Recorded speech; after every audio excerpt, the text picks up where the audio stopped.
Hi, this is Dr. Scott, and today we're going to talk about the second part of the series on the shocking NBA scandal that leads, I believe, to an NFL scandal. And you go, so what? Don't you talk about in the Fed and in the IRS? Isn't that what I'm tuning into? Here's what I want you to understand. Donald Trump, President Trump talks about this. Do you know how huge this is? This is a multi-billion dollar industry of both of these industries. It will affect so much of the fan base, the mentality of it, but it will also go over the whole world. It will take the mind share of people in ways that you cannot imagine. And what it will do is it switches over the thinking. This is why this is super important, because here's what happens. The FBI kind of moved over, and the Kash Patel kind of switched on the thinking of these people. And it happened at the exact same time that we see, the conversation of redistricting, the shutdown issues, the SNAP benefits, all of this thing at the same exact time frame. That's why you need to pay attention. Okay, so here's why I talk about this. What you don't know a little bit about me is I think about this stuff. I've been following and watching football. I'm a huge Denver fan. Okay, you might disagree with that, but it's just who I am, right? Mark Z and I were talking about this. He's a big Pittsburgh fan, right? And listen, I think on too high safety, Tampa 2 type defenses,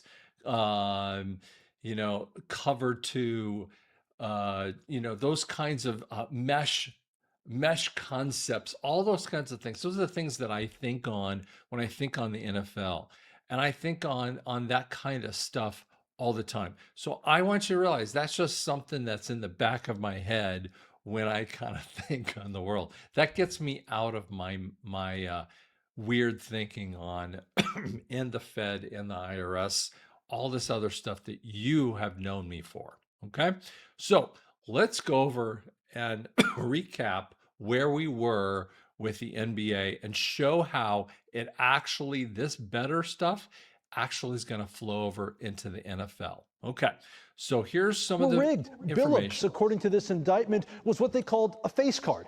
A former NBA player who could recruit people with deep pockets to join the poker game and distract them when the house cheated, and in return, Billups got a cut. Check this out here. The indictment alleges they used sophisticated technology to cheat, like that X-ray poker table you were looking at where you could see everyone's cards. The Department of Justice claims since 2019, this operation netted more than $7 million in profit, stealing from poker players who didn't know they could not win. In another indictment, a former player and coach for the Lakers, Damon Jones, who was connected with the team for a couple of years, is accused of letting bettors know players like LeBron James were hurt and not going to play before the injury report came out so they could bet big against the Lakers. Okay, so we know that some of the stuff was going on at the same time frame. This was back in 2023 that really some of the stuff came out. This is some of the background of mobsters, basically 4 of the 5 major mob families, but this is some of the thought process that goes into it. This happened. Bookmaker working with me, he comes to me, hey, this player from the Jets, he's into me really heavy. He owes me 50 grand. Okay, what do you want to do? Should I bring him to you? How should I collect? 50 grand. Let him get into you for 250 grand, 300 grand. What are you doing? You're writing an entry on a piece of paper. It's not costing you a penny. He's a bad gambler. Let him get into you heavy and then bring him to me. Boom. Before you know it, he's into me $250,000, $300,000, right? I bring him to me with the cash. Don't miss. Don't miss. And I'll let you slide for a while. I don't care. That's fine with me. He wants to do anything to get out of the room. He leaves. What do we find out? We're tracking a guy. He goes to another bookmaker somewhere else, right? And he's trying to make up the loss by betting somewhere else. Well, we all know what's going on. So pretty soon, he can't even pay me the 2%. We call him back in the room. Hey, let me explain something to you, my friend. You don't get away with a gambling debt. You got to pay me. You got a rich uncle. You got a godfather. Who would it? Go rob a bank. I don't care what you do, but you're going to pay me. That's it. Oh, Michael, let me tell you that. For some reason, I got a soft spot with you. I don't know why. So here's what we're going to do. You're a good running back, right? Yeah. All right. First 3 times next game, you put the ball on the ground. What? You heard what I said. Put the ball on the ground. First 3 times. You're a wide receiver? Okay. Make sure that that ball doesn't go into your hands. That's it. You're a quarterback? First 3 times you get the ball, put it in the other team's hands. I'll worry about the rest. I'm getting an edge now. I know what to do. You're going to do this over a period of whatever amount of games I tell you, and that's how we're going to even up the score. And if you don't do it, you don't want to know what happens at that point. I think you understand where I'm coming from. That's it. Very powerful. That's how you get these players to work with you. NBA player, the same thing. I don't care what you do. Foul yourself out of the game. Do whatever. Referee, same thing. You make sure it goes my way. Are all of these type of people involved in gambling? Of course. Gambling is huge. Why do you think the NBA and all of these organizations now are being involved with gambling? Money. Period. Huge. The more access you give players, the more trouble they're going to get in. Here's the reality. When you check into these leagues, one of the things that happens is that all of the leagues have been pushing out so much money toward gambling. I mean, if you watch any of the games, every 5 seconds there's DraftKings and all of the other stuff, and then they'll say in the bottom, well, if you have a gambling problem, here's an 800 number, and it's like, give me a break. So they're pushing people to gamble left and right, and they show you all the odds and all this other stuff. So but who else has a problem? You think the players don't have problems? You see, one of the things that you'll see, and I'm going to show you some statistics here in just a second, is that you have players that you have players on the top end of the rung, and you have players on the bottom end of the rung. And you might say, well, they're making way more money than I do. Yeah, but you have these people who don't know how to budget their money in different ways than you and I have thought about, right? And you think, well, yeah, but if I was making that much money, yeah, but if you were making that much money, really, are you smart enough to do that kind of thing? Maybe you are, maybe you're not. And that is the rub that's happening. So we're seeing this, and by the way, this is happening all the way through. So watch some more issues, and they talk about integrity of the game. So listen to this one. It was mind-boggling, and I've got the full indictment. I'm going to read it today, and I have a feeling there's going to be some stuff in there I'm going to be writing about at PFT. Yeah, and I think not only is there stuff in there you're going to be writing about at PFT, I don't know what your book writing schedule is, Mike Florio. I don't know how much space you have for new novels, new works, but I think this is a treasure trove for somebody who wants to create some fiction that is very close to real life, allegedly. It's really amazing, some of the things we heard yesterday. Now, this may have nothing to do with it, but Terry Rozier used to play here in Boston, used to play for the Celtics. That's where he started his career. And there was a year, I think it was 2018, the Celtics played the Cavaliers, LeBron James's Cavaliers, in the Eastern Conference Finals, Game 7. So the Celtics led in that series. In fact, go back and forth. They're playing for a Game 7.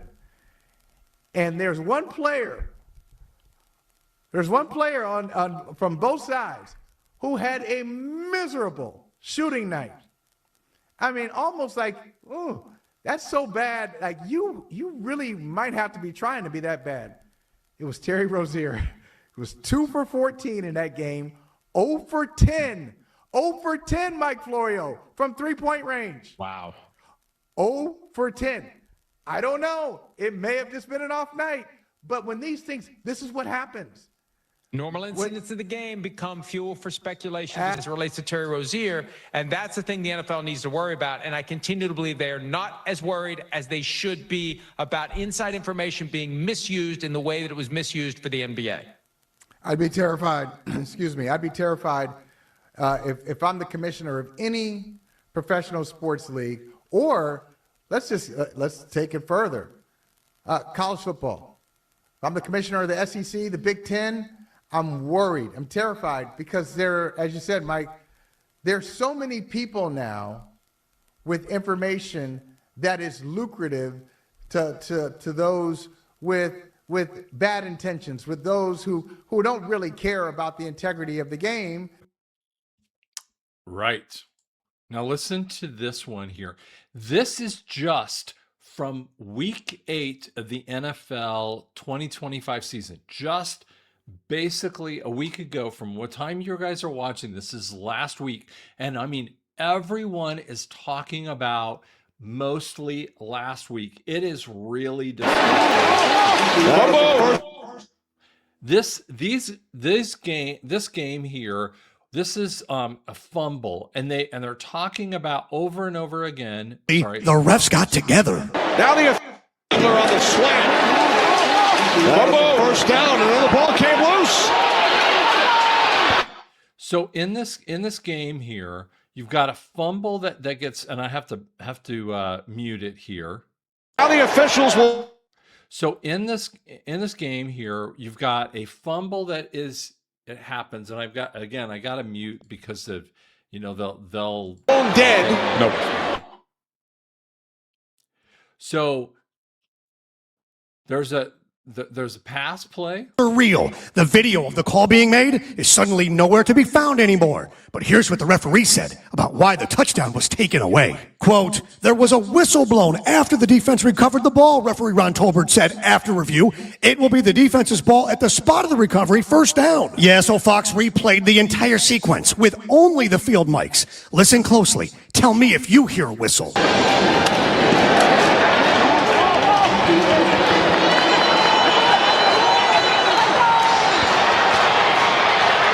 Yeah, but... And here's the point here. What they said is that when the whistle blows, the ball is down. So what happens, no whistle blows. They listen to it over and over again. There's no whistle. The ball's not down. And this is the kind of stuff that's been happening over and over again. But 90% of the bets were down on Tampa on the under on this thing. So they said, oh, well, guess what? It's not an issue. And so they took away this capability. So there's this thing called an all 21, which are different angles that can come out. And so they never showed the all 21. So here's a different kind of angle on over the top angle. And there is not one single player or referee who slows down in this kind of thing. This is the kind of sickness that's happening. Okay? Show you another kind of thing that happened last week. Game in the history of the NFL. It was so bad they need to levy criminal charges. Let's ask a few questions. How could these refs be so bad at their job? Was there any actual criminal intent behind this behavior? Did these calls really affect the outcome of this game? And finally, what, if anything, can be done about it? Tied at 7 and 12:57 left in the first half, the Eagles faced a fourth and about half a yard short. Hold on. Let's rewind. Before this play, Jalen Hurts scrambled and was hit out of bounds at the Giant 11. Initially, it looked like Hurts both got the line to gain and was hit late. However, the refs took a look at it on expedited review, and Hurts was confirmed short. And Brian Burns contacted him in bounds. You might have thought, okay, this crew is sloppy, but they are correcting their calls, and that should be the precedent for this afternoon. Yeah. No. The Eagles, of course, line up for the tush push on 4th and short, and they get it. But suddenly, Kayvon Thibodeau emerges from the pile with the ball. Breaking news, the Giants found a way to stop the tush push. But then the line judge comes in and rules the play dead. We ruled forward progress on the play for a first down. New York had challenged the play. I explained to them that this was ruled forward progress. There was no challenge on the play. Again, it was not whistled dead for forward progress until well after the play. Ball is taken away from Cayman. And still threw the red challenge flag and challenged. What? Here's the interesting part. That was not explained in the booth as to what was being challenged, nor when the ref came out to uphold the call what was being challenged either. The senseless red flag, which was still allowed, ended up costing the Giants a timeout. I don't understand how the line judge can make such a terrible call, and then they absolutely had the opportunity to correct this, either under expedited review, and they did nothing about it. I mean, it is, and I mean, I could literally do probably another 25 videos on what's actually happening from last season with the Kansas City Chiefs, and through this season with the Kansas City Chiefs, 2024 and 2025. I mean, there are holding penalties they're not showing, and they're calling things back, and they're letting Kansas City Chiefs win over and over again. So there's something going on. Travis Kelce with with all this kind of stuff, with Taylor Swift, they're just in love with those two. So what's happening, instead of going necessarily just with players, what they've got is a love affair. So there's something happening with the NFL along with the referees. So that's how they're actually fixing the games, through the referees. And see, I don't care what they actually feel on this issue. They're pissed off at me. Fine, be pissed off at me. I don't care what you guys think on this issue. And I'm going to show you a little video. This is a very old video. I have to mute it because the music is going to cause some problems. Right, and we've spoken to them, and they don't want. So you can kind of watch it. This is a very old video, but you can kind of read what he says.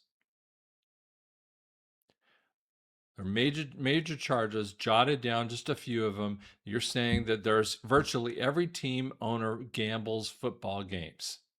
Yeah, at that time, there's only 26 teams. Documented ties, team owners to gambling community in the time frame. To crime families. 70 NFL games have been fixed. No fewer than 70 games have been fixed. The point spreads, the points have been shaved. How would they actually do that? I'm going to ask you, how would they actually do that? They would do that through the referees and through, coaches and this kind of thing. This has been going on for a long time. And you wonder, like you see some of these games and they come down to, a final field goal. It's just how they, you kind of go, how does a game actually come down to a final field goal? I mean, all the time, just consistently coming down to a final field goal. It didn't actually come that way in the past. And you're just going, why is it always coming down to a final field goal? And a call get overturned. Even this year, Denver's driving, or Indianapolis is driving down against Denver. They got a 60-yard field goal. They call a legal penalty. It's for jumping on the center. It's a 60-yard field goal that's going right. They call a penalty on Denver. It's a questionable call. They call a 15-yard penalty. They get a 15-yard penalty. It's a 45-yard field goal. Indianapolis wins the game. And they're doing this like, they obviously wanted Indianapolis to win the game. That's just kind of the thing that just continues to happen. So we're talking about where they wanted the game to go, and where they wanted the point spread to occur, who was tilting that game. This is the kind of stuff that happens. And so when this kind of thing happens, where is it coming from? And so I showed you this one to you last time. Okay, so go back in time and we see this is the salary cap from 95 to about 2015. And you see, even though you'd see a 3x jump over time frame, that's a relatively, easy kind of motion, even though it's a jump. But look at the massive jump. And I mean, that is an inordinate change, right? Those are really high changes. Same time frame that we have the gambling industry jump in supposedly legitimately. But look at, and forgive me for the setup here in the NFL one. Oops, sorry. The NFL one. I'm sorry for this one. This got all kind of funky in here. But you see the same kind of jump in the salary cap realm. Now it's a lot bigger, and there's a weird jump, this funky little change in 2021. But you see that same kind of jump, and it's about in the same time frame. By the way, this is 2017. This is 2016. So forgive me that it stayed basically flat. But 2016, sorry, that's wrong. 2016, 2017, same basic time frame, right? We have the same jump, and then by 2017, we have that same boom, basic jump up in the salary cap realms, and we see this whoosh jump up in the changes. And by the way, this is 2020 here, 2018, 2020. So we see a little bit of a change, but that is that change. So 2020 goes right up really dramatically with that too. So again, this is a little funny thing, but basically you're seeing a huge jump in those changes with that too. Okay. Again, forgive the numbers, but you get the idea of how this thing goes up dramatically with that too. Again, it's not as high as the NFL is not pushing on the same numbers. Now, even I will tell you, this isn't exactly how the NFL is, and I'm going to show you. I'm going to do something else here. I want to pull another area. So forgive me, it's going to take me a second here to kind of give you some salary cap figures. And let me kind of do this here. So I'm going to show you a real interesting one. And I got it. It takes me a second to pull this over here.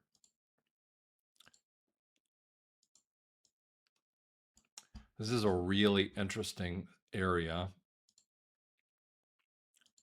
I'm going to share the screen here.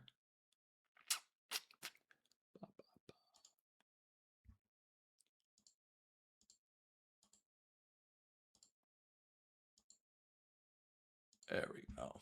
Okay, so check the screen out here. Let me make it a little bit better here.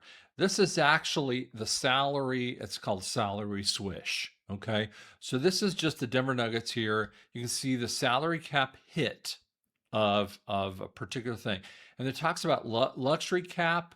We're seeing, first apron, second apron, right? And we're just seeing just of 14 players, and you can see. Look at the top, realm of Jokic, Murray, to the bottom realm. I mean, and look, the bottom realm players are making, 2 to 4 million, right? And the top end players are making this. Now, look at some of the top end teams. For instance, look at Boston. Well, Boston shaved a lot of their money off here recently. But look at those same kind of numbers. You see bottom end realm teams versus players versus the top end realms. And look at actually what Oklahoma City just recently did to their salary cap thing. So they're going to change. Now look at this. Next year, their salary cap hit is going to be $244 million. And they only have 14 players of their 15-player realm. This is going to be gigantic. Let's show you another team here that is pretty fascinating. The Clippers, I think they are in. Yeah, let's see. I want to show you another one. I'm trying to find one that's got some really massive hit. Looking for a team that's in a big hit point here.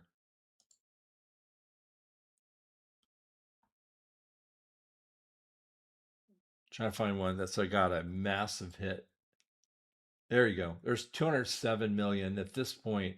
So what happens, look at how big they are in these hits. So they've got major players on the top end and then some of the bottom level players. They only have 13 of the 15 players that they've got. So they got major salary cap hell that they're going to be in this kind of realm. So this is how big these kinds of teams are in this kind of realm here. So this is why the numbers are pretty dramatic in here. So what I'm trying to say is that when you see this kind of level, do you see why this kind of thing can come up? Okay.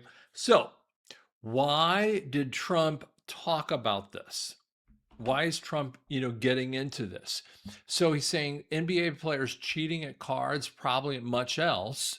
And then he pushes out the thing about the 2020 presidential election. He's telling you this is a way bigger scandal. This is on the top, some of the top level scandal points. I'm telling you, this could blow some of the socks off of areas.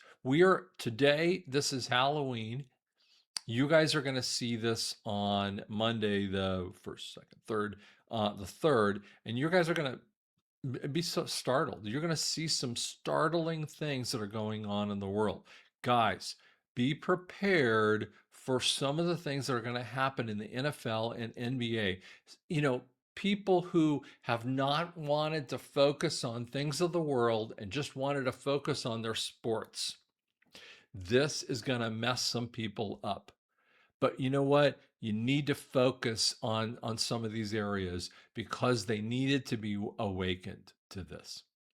Thanks so much.